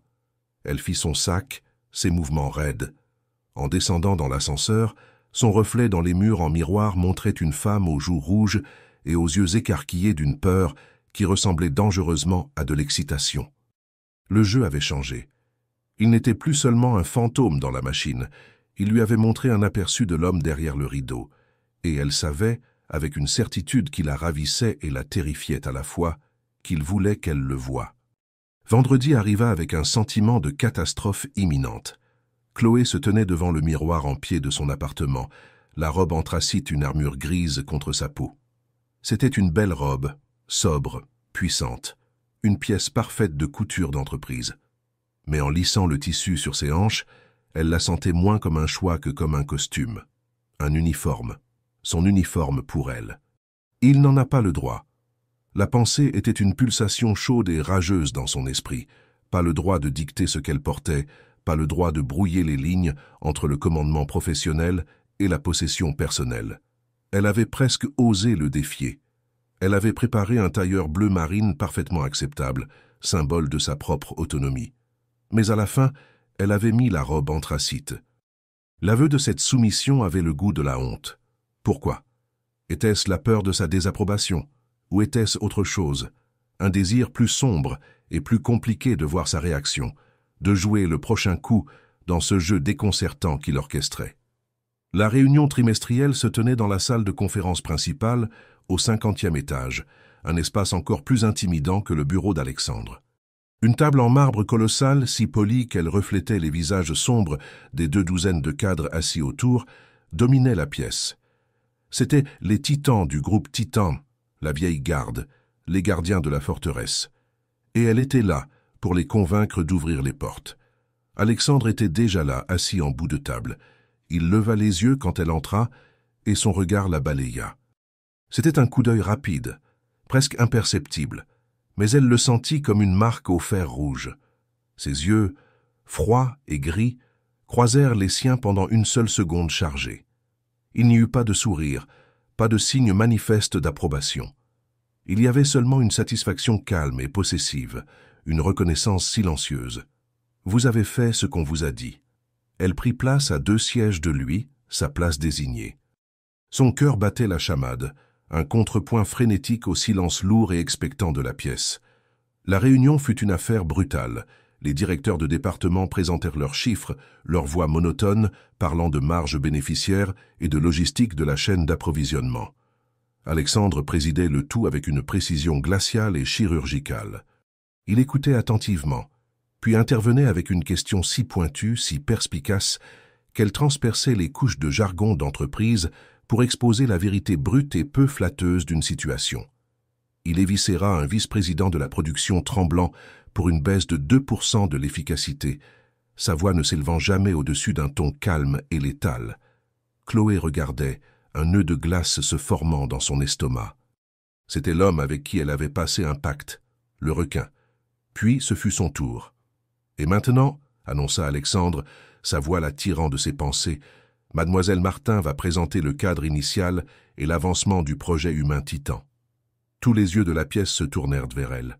Elle pouvait sentir leur scepticisme, leur ressentiment. Elle était l'étrangère, l'arriviste, l'architecte de cette campagne imprudente et émotionnelle, qui menaçait leur monde confortable et axé sur les chiffres. Elle se leva, ses jambes étonnamment stables. Elle se dirigea vers le bout de la pièce, le claquement de ses talons le seul son. Elle ne regarda pas Alexandre. Elle les regarda, eux, les visages hostiles et en attente. « Bonjour », commença-t-elle, la voix claire et égale. L'objectif du projet humain Titan n'est pas de changer ce qu'est Titan, c'est de changer ce que le monde ressent à propos de ce qu'est Titan.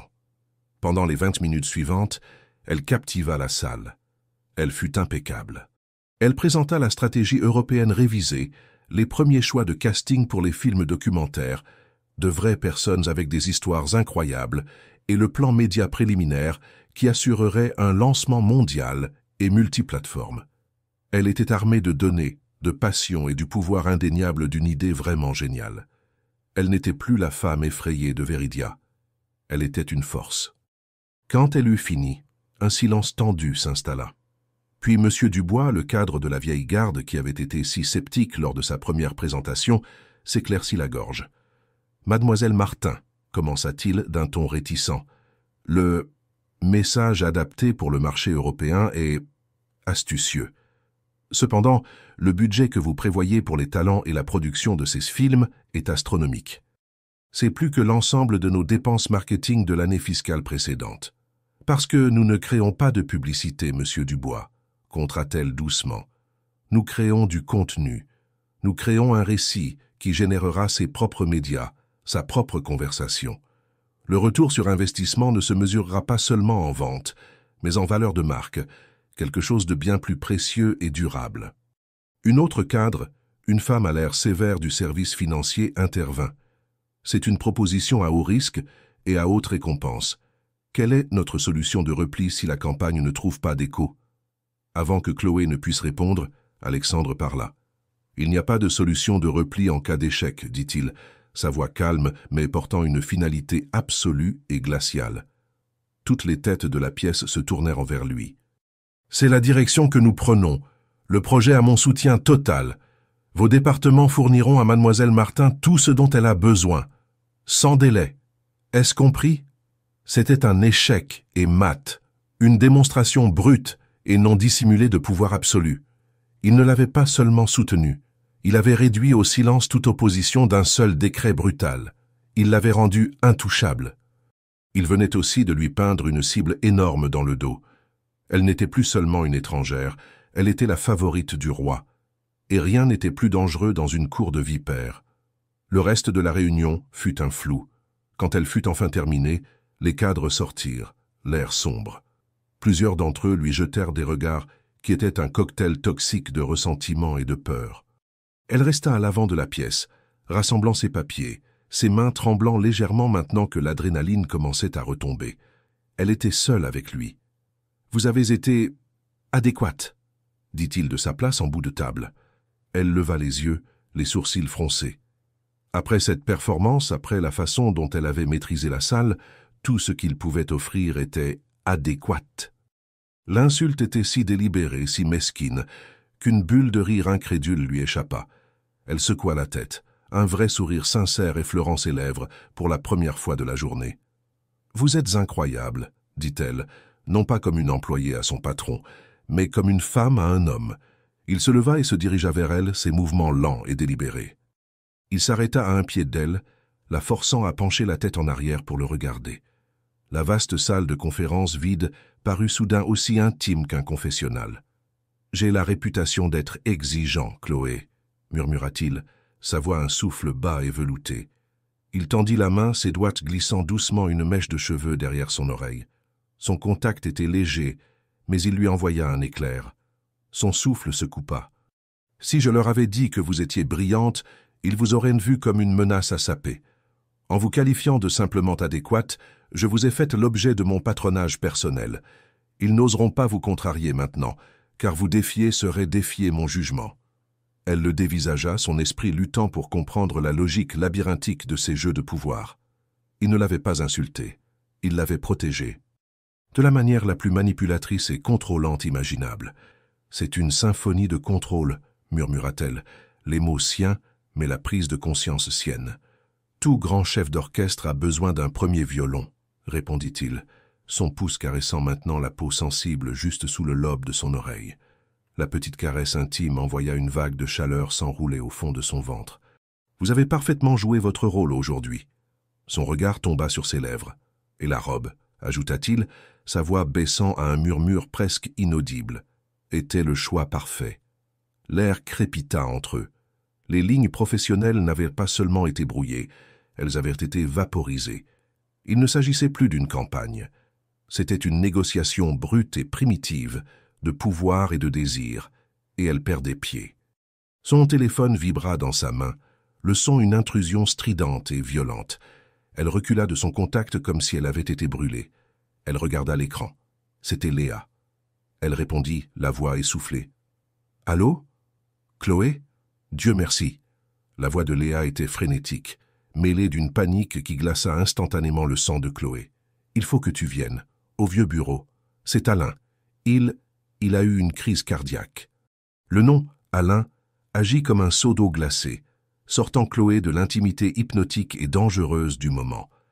La salle de conférence, la proximité d'Alexandre, le fantôme de son contact sur sa peau, tout s'évapora, remplacé par un unique point de peur froide, aiguë et lancinante. « Quoi ?» souffla-t-elle au téléphone, sa voix un murmure étranglé.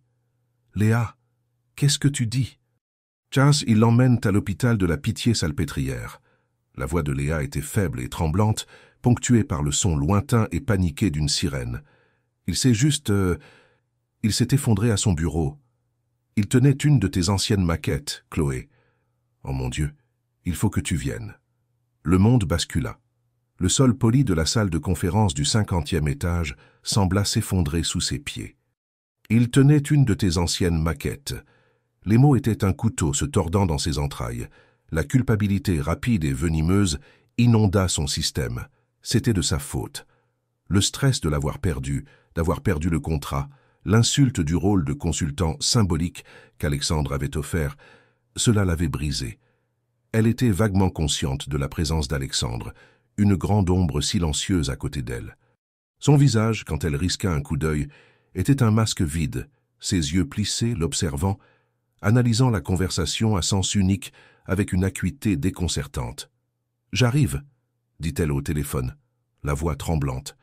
Elle raccrocha, sa main tremblant si fort qu'elle faillit laisser tomber l'appareil. « Je dois y aller » dit-elle à Alexandre, ses mots brefs, son regard fixé sur un point quelque part au-delà de son épaule. Elle ne pouvait pas le regarder. Le regarder, c'était reconnaître son rôle là-dedans, sa propre complicité. Elle commença à se diriger vers la porte, ses mouvements raides, robotiques. « Mon chauffeur vous y conduira. » Ce n'était pas une offre, c'était un ordre. Il sortait déjà son téléphone, son pouce bougeant avec une efficacité rapide. « Non, dit-elle, le mot vif, viscéral. Je ne veux rien de vous. » Elle se tourna pour lui faire face, et les murs soigneusement construits de son professionnalisme s'effondrèrent, révélant le chagrin brut et furieux en dessous. « N'est-ce pas ce que vous vouliez? Que Veridia soit liquidée? Que chaque actif soit acquis? Vous l'avez eu, Alexandre, j'espère que vous êtes satisfait. » Un éclair de quelque chose, surprise, colère, traversa son visage. C'était la première fois qu'elle le voyait vraiment sans défense. « C'est une accusation ridicule, » dit-il, sa voix un grondement bas et dangereux. « Vraiment ?» répliqua-t-elle, un rire hystérique lui montant à la gorge.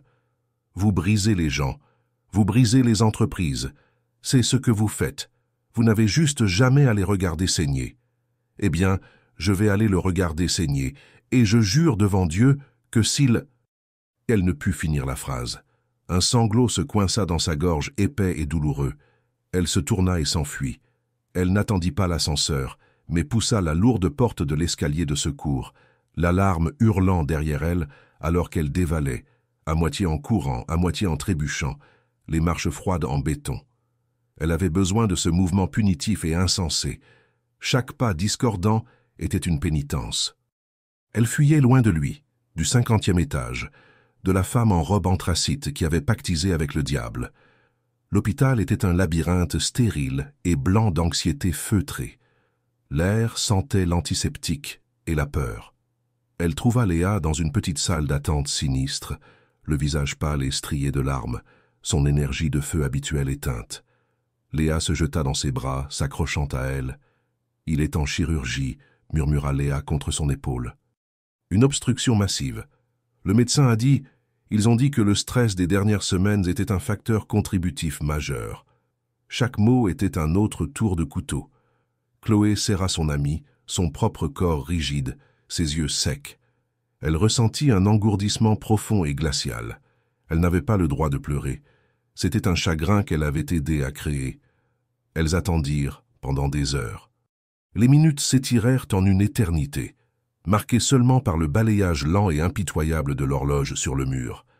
Elles burent du café amer et brûlé des distributeurs automatiques et parlèrent par phrases basses et fragmentées, ressassant les dernières semaines chez Veridia, l'espoir, la chute. Chloé ne mentionna pas l'offre d'Alexandre, ni son nouveau travail. Cela semblait une obscénité grotesque en ce lieu de conséquence. Finalement, un chirurgien à l'air fatigué en blouse bleue apparut. « Il est stable, » dit-elle, la voix douce. « L'intervention a réussi. C'est un homme très chanceux. Mais il va devoir faire des changements importants dans sa vie. Pas de stress. » Une longue convalescence. Le soulagement submergea Chloé si puissamment que ses genoux flageolèrent. Elle s'affaissa contre le mur, la tension s'écoulant d'elle d'un seul coup, la laissant vidée et fragile. Il était vivant. Elle resta jusqu'à ce qu'Alain soit transféré dans une chambre privée, observant sa forme endormie depuis le seuil. Il paraissait si petit et frêle dans les draps blancs immaculés, des tubes et des fils le reliant à une symphonie de machines qui bipaquaient. L'homme qui avait été son mentor, son champion, réduit à cela. Le coup de son ambition était exposé devant elle. Il était près de minuit quand elle quitta enfin l'hôpital. La ville était calme, les rues luisantes d'une pluie récente. Elle était épuisée jusqu'à la moelle, émotionnellement vidée. Alors qu'elle se tenait sur le trottoir, essayant de rassembler l'énergie pour trouver un taxi, une voiture noire familière s'arrêta silencieusement à côté d'elle. La vitre arrière descendit. Alexandre était assis à l'intérieur. La lumière froide et bleue du tableau de bord projetait sur son visage des ombres nettes et anguleuses. Il semblait ne pas avoir bougé depuis qu'elle l'avait quitté dans la salle de conférence. « Montez, Chloé », dit-il, sa voix calme, dépourvue de son autorité habituelle. « Qu'est-ce que vous faites ici ?» demanda-t-elle, sa propre voix plate de fatigue. « J'attendais, » dit-il simplement. Elle le dévisagea. Pendant des heures, il avait attendu pendant des heures. L'idée était si absurde, si contraire à son caractère, qu'elle ne pouvait pas la traiter. « Pourquoi ? Votre accusation de cet après-midi était marquante, dit-il, son regard stable, inébranlable. Je ne laisse pas les passifs sans surveillance. Bien sûr, c'était ça. La gestion de crise, un passif à gérer. Pas de l'inquiétude, pas de l'empathie. Juste un autre coup froid et calculé sur son échiquier.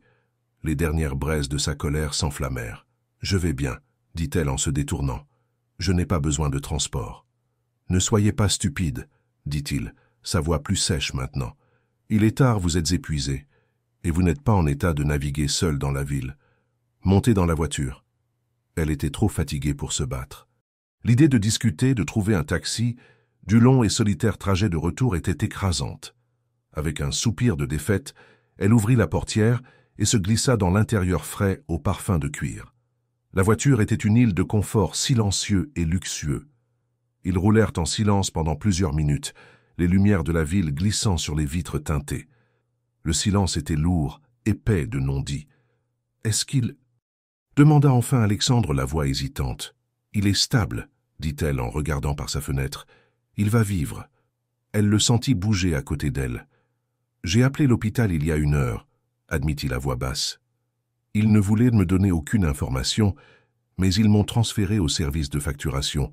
Je m'en suis occupé. » Chloé se tourna pour le dévisager, les yeux écarquillés d'incrédulité. « Vous avez fait quoi ?»« Ça, c'est frais médicaux, » dit-il, comme s'il discutait d'un poste budgétaire mineur. « L'opération, la convalescence, ces soins post-opératoires. Le groupe Titan couvrira tout. Considérez cela comme une partie de l'indemnité de départ de Veridia. » Elle était sans voix. C'était un acte d'une générosité stupéfiante, et c'était la chose la plus monstrueusement manipulatrice qu'il ait jamais faite. Il ne lui avait pas seulement offert une cage dorée, il payait maintenant pour la vie même que ses actions avaient failli détruire. Il achetait sa conscience, effaçant la dette avec son chéquier sans fond. Des larmes, chaudes et furieuses, lui piquèrent enfin les yeux. Mais ce n'étaient pas des larmes de gratitude, c'étaient des larmes de rage. « Vous ne pouvez pas faire ça, » murmura-t-elle, la voix tremblante. « Vous ne pouvez pas juste vous en sortir en payant. Vous ne pouvez pas réparer ce que vous avez cassé avec de l'argent. » Il se tourna pour lui faire face complètement dans l'espace sombre et confiné. Son expression était sérieuse, ses yeux contenant une profondeur qu'elle n'avait jamais vue auparavant. « Je sais, » dit-il, sa voix un aveu rude et calme qui semblait lui coûter quelque chose. « Mais c'est le seul outil que j'ai. » À ce moment-là, dans le noir de la voiture, elle ne vit pas le PDG impitoyable. Elle vit un homme piégé dans sa propre forteresse de pouvoir, un homme si habitué à résoudre les problèmes par des acquisitions et des liquidations qu'il avait oublié comment être humain. Ou peut-être ne l'avait-il jamais appris. La voiture s'arrêta devant son appartement. Pendant un instant, aucun d'eux ne bougea. « Que voulez-vous de moi, Alexandre ?» demanda-t-elle, sa voix à peine un murmure, à vif de la fatigue et de l'émotion de la journée. Il la regarda et pour la première fois depuis qu'elle l'avait rencontré, il parut complètement, dévastateusement honnête. « Je ne sais pas, » dit-il. Et elle le crut. « Je ne sais pas. » 3 mots. Les mots les plus honnêtes et désarmants qu'il aurait pu prononcer. Ils flottèrent dans l'air silencieux et parfumé de cuir de la voiture, une confession de quelque chose de si étranger à Alexandre Delacroix que cela ressemblait à une faille sismique fissurant les fondations mêmes de son être. La certitude était son armure, le contrôle était son langage, et à cet instant, il avait abandonné les deux. Chloé le dévisagea, les lignes nettes et belles de son visage adoucies par la lueur intermittente des lampadaires. La colère qui avait été un feu rugissant en elle toute la soirée s'éteignit, laissant derrière elle les braises épuisées et fumantes d'une douleur profonde et déroutante. Il avait payé les factures médicales d'Alain, un geste d'un pouvoir immense et d'une arrogance à couper le souffle. Il l'avait attendu pendant des heures, un acte de patience inexplicable, presque tendre. Il venait d'admettre une vulnérabilité qu'elle n'aurait jamais cru qu'il possédait. La guerre en elle était épuisante. Chaque instinct de survie lui hurlait de sortir de la voiture, de courir, de mettre autant de distance que possible entre elle et cet homme qui maniait le contrôle et la confusion avec une habileté égale et dévastatrice. Mais une partie plus profonde et plus traîtresse d'elle, une partie qui avait soif d'une connexion authentique, était captivée par cette fissure dans sa façade. Pour la première fois, elle ne regardait pas le PDG. Elle regardait l'homme. « Merci », dit-elle, les mots calmes, ayant un goût étrange sur sa langue. Ce n'était pas du pardon. Ce n'était pas de l'absolution. C'était une simple reconnaissance du fait que, à sa manière froide et transactionnelle, il avait fait quelque chose qui sauverait Alain de la ruine financière. Pour Alain. Il hocha légèrement la tête, presque imperceptiblement. C'était une dépense nécessaire. Il s'était déjà refermé, reconstruisant ses murs, retraduisant l'acte dans le langage sûr et stérile des affaires. Elle attrapa la poignée de la portière, le charme rompu. Le silence redevenait lourd. « Je devrais y aller. »« Attendez. » Sa voix était basse, l'arrêtant. Elle s'arrêta, la main planant au-dessus de la poignée. Il ne parla pas pendant un long moment, comme s'il pesait ses prochains mots avec un soin immense. « Mon père a bâti cette entreprise à partir de rien, » dit-il enfin, le regard fixé sur la rue sombre et luisante de pluie devant eux. Il ne la regardait pas, mais elle sentait qu'il lui parlait plus directement que jamais. C'était un homme brillant et impitoyable, un titan, dans tous les sens du terme. Il m'a appris que les affaires sont un champ de bataille et que le sentimentalisme est une faiblesse fatale. Les émotions sont des passifs à atténuer, pas des actifs à exploiter. Chloé écoutait, son corps complètement immobile. C'était une révélation, un aperçu de la forge qui avait créé Alexandre de la Croix. « Il est mort il y a 5 ans, » continua Alexandre, sa voix à un monotone plat, dépourvu d'apitoiement. « Une crise cardiaque, à son bureau. Le cours de l'action a chuté pendant une demi-journée puis s'est redressé. La machine a continué de tourner. C'était son héritage, une machine efficace et sans âme. » Il se tourna enfin pour la regarder, et dans ses yeux elle vit une solitude profonde et ancienne. « Quand votre ami a appelé, quand vous m'avez regardé avec une telle haine, c'était une donnée que je n'avais pas prise en compte. » Son souffle se coupa. Il ne s'excusait pas. Il expliquait le monde tel qu'il le voyait, une série d'actifs et de passifs, de données et de risques calculés. Mais en l'expliquant, il exposait la blessure profonde et non guérie au centre de sa propre existence. Il était le fantôme dans sa propre machine. « Je ne suis pas une donnée, Alexandre, » dit-elle doucement, sa colère complètement dissipée, remplacée par une vague de quelque chose qui ressemblait dangereusement à de l'empathie. Et lui non plus. « Je commence à le comprendre, » dit-il. Et l'aveu fut calme, brut et réel. La tension dans la voiture s'était transformée. Ce n'était plus une bataille de volonté, c'était une trêve fragile et terrifiante. L'espace entre eux était électrique, mais pas de conflit. Il était chargé de la reconnaissance silencieuse et choquante de 2 personnes profondément isolées, voyant soudainement le reflet de leur propre solitude dans l'autre. Il se pencha par-dessus la console, le mouvement lent, délibéré lui donnant toutes les occasions de se retirer. Il tendit la main, non pas pour toucher son visage ou ses cheveux, mais pour prendre doucement sa main. Ses doigts s'enroulèrent autour des siens, son pouce caressant le dos de sa main. Son contact était chaud, solide et incroyablement doux. Ce n'était pas un geste de possession ou de contrôle. C'était une question, une offrande. Son esprit lui hurlait de se retirer. « Cet homme est ton patron. Il est dangereux. Il a ruiné ton mentor. » Mais son corps la trahit. Elle ne se retira pas. Ses doigts se recroquevillèrent instinctivement, timidement, autour des siens.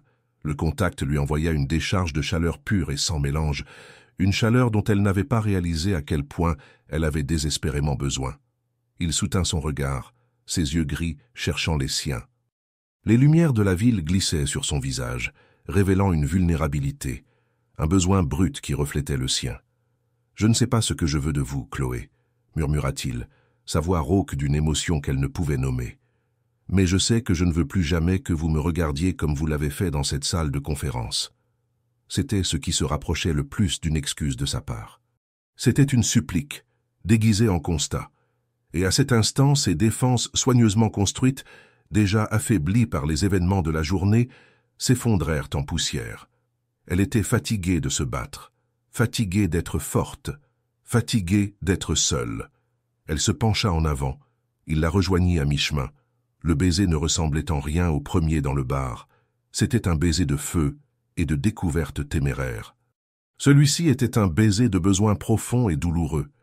Il était lent, désespéré et profondément doux. C'était un baiser de reddition. Ses lèvres étaient douces, interrogatrices, et elle répondit avec une fin calme et désespérée. Il ne s'agissait pas de passion, pas encore. Il s'agissait de réconfort, de contact, de deux planètes solitaires sortant de leurs orbites pour trouver un moment de gravité impossible et partagé. Il approfondit le baiser et son autre main vint lui prendre la mâchoire, son contact infiniment prudent, comme si elle était quelque chose de précieux qui pourrait se briser. Un son doux et blessé s'échappa de sa gorge, et elle se pressa plus près, sa main libre venant se poser sur le mur dur et stable de sa poitrine. Elle pouvait sentir le battement lourd et rythmé de son cœur sous sa paume, une présence solide et rassurante dans le chaos tourbillonnant de son monde. Quand ils se séparèrent enfin, ils étaient tous les deux essoufflés.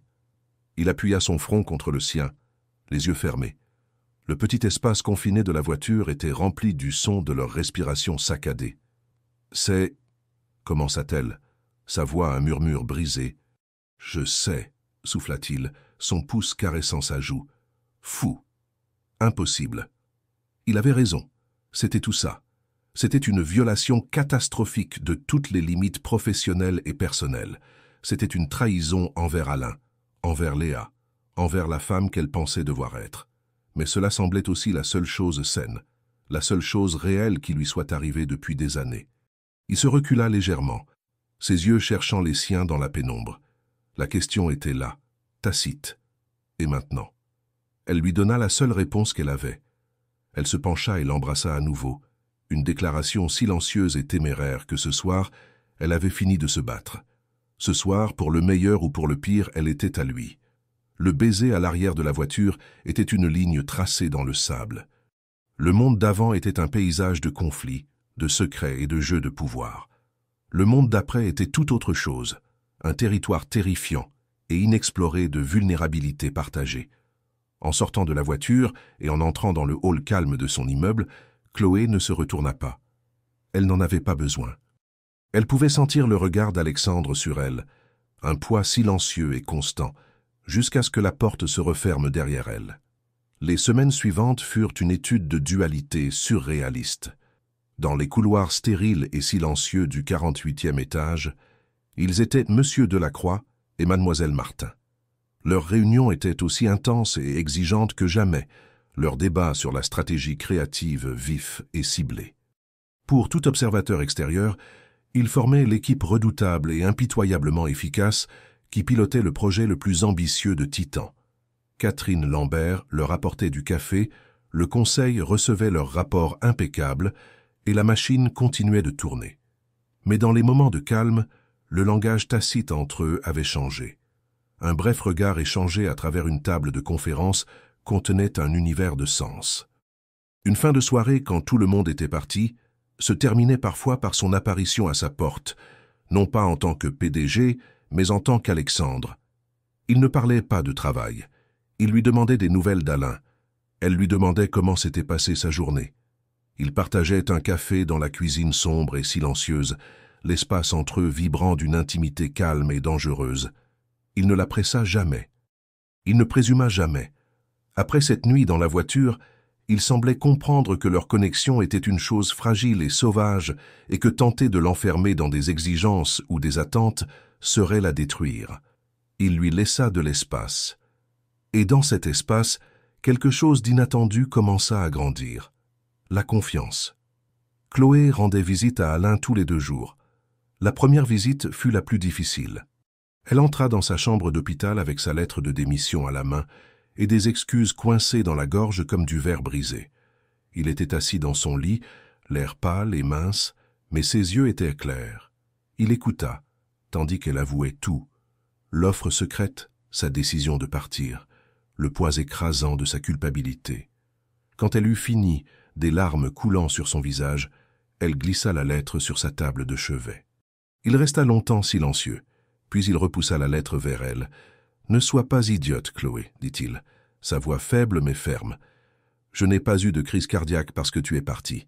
J'ai eu une crise cardiaque parce que j'ai passé 30 ans à sacrifier ma santé pour mon travail. Tu n'as été que la dernière bataille d'une très longue guerre. » Il la regarda, son expression s'adoucissant. « Cet homme, Delacroix, il a vu en toi ce que j'ai toujours vu.